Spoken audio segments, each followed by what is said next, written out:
Muy bien, este día vamos a continuar estudiando las razones trigonométricas, en este caso el tema 1.2, razones trigonométricas en un triángulo rectángulo. Nuestro problema inicial dice, determina las tres razones trigonométricas para el ángulo agudo alfa y teta.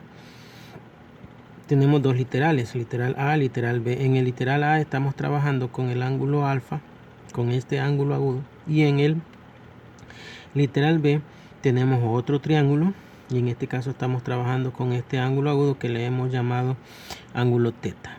Bien, también dijimos en la clase anterior que el lado que está opuesto al ángulo recto se llama hipotenusa.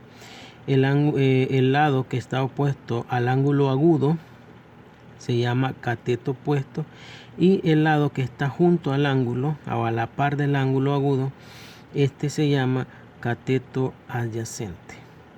Bien, entonces vamos a encontrar o vamos a definir, a determinar quién es la hipotenusa, quién es el cateto adyacente y quién es el cateto opuesto.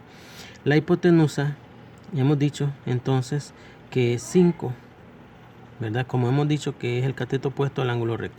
El cateto adyacente es el que está junto al ángulo agudo, en este caso sería 3, y el cateto opuesto, que es el que está frente o opuesto al ángulo agudo, que en este caso sería 4. También en la clase anterior definimos las razones trigonométricas. En este caso seno, pero como estamos trabajando con el ángulo alfa, sería seno de alfa, que es igual a cateto opuesto sobre hipotenusa, coseno de alfa, que sería igual a cateto adyacente sobre la hipotenusa, y la función tangente, que es cateto opuesto sobre cateto adyacente. Bien, ya teniendo nuestras definiciones de las razones trigonométricas, empezamos a sustituir. El cateto opuesto es 4, entonces sería 4 sobre la hipotenusa, que es 5, 4 quintos. Ahí tendríamos ya la razón seno de alfa. Luego la siguiente, que es coseno, cateto adyacente sobre hipotenusa, o sea 3 sobre 5, 3 quintos.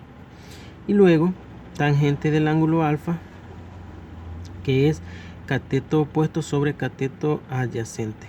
El cateto opuesto es 4 y el cateto adyacente es 3, entonces sería 4 tercios. Bien, esas serían las razones trigonométricas para el triángulo que tenemos en el literal A. Bien, ahora pasamos al literal B.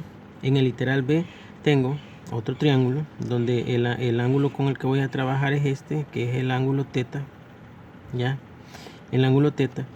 Y como anteriormente mencionamos, el cateto, el lado opuesto al ángulo recto, que aquí tenemos nuestro ángulo recto, ¿verdad?, del triángulo.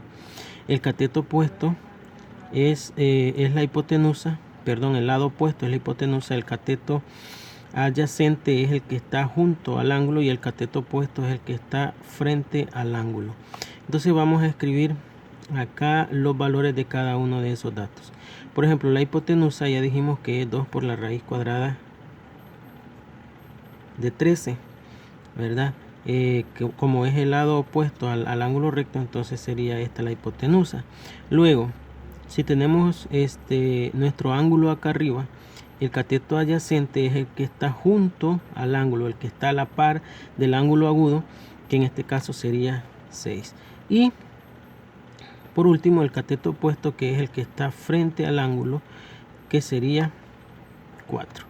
Y comenzamos a definir nuestras razones trigonométricas. Primero, seno de teta. Ya hemos dicho que seno de teta es cateto opuesto sobre hipotenusa. Por lo tanto, eso sería cateto opuesto es 4 y la hipotenusa es 2 por la raíz cuadrada de 13. Sería 4 sobre 2 por la raíz cuadrada de 13. Bien, aquí podemos simplificar. Podemos extraer, digamos, mitad de 4, 2, mitad de 2, 1. Por lo tanto, esto sería 2 sobre raíz cuadrada de 13. Pero como tenemos una raíz en el denominador, entonces esto lo tenemos que racionalizar. Vamos a multiplicar por una fracción que tenga raíz cuadrada de 13. En este caso sería raíz cuadrada de 13 sobre raíz cuadrada de 13. Y al multiplicar, como multiplicamos numerador por numerador y denominador por denominador, sería 2 por la raíz cuadrada de 13, sería 2 raíz cuadrada de 13 sobre raíz cuadrada de 13 elevado al cuadrado, porque raíz cuadrada de 13 por raíz cuadrada de 13 es raíz cuadrada de 13 elevado al cuadrado. Lo podemos representar de esta manera. ¿Para qué? Para que el exponente se elimine con el índice del radical y se elimine el radical, y solamente me queda 2 por la raíz cuadrada de 13 sobre 13. Y ahí tendríamos la razón trigonométrica de seno de teta. Ahora, el siguiente, que sería la función coseno, la razón coseno de teta, que hemos dicho que es cateto adyacente sobre hipotenusa. En este caso nuestro cateto adyacente es 6 y la hipotenusa pues 2 raíz cuadrada de 13. 2 raíz cuadrada de 13. Podemos simplificar también. Podemos simplificar, mitad de 6 es 3 y mitad de 2 1. Por lo tanto, esto me queda como 3 sobre raíz cuadrada de 13. Igual que en el caso anterior, vamos a racionalizar. Racionalizamos y multiplicamos por raíz cuadrada de 13 sobre raíz cuadrada de 13. Aquí es como que estemos multiplicando por 1. Por lo tanto, esta expresión no cambia.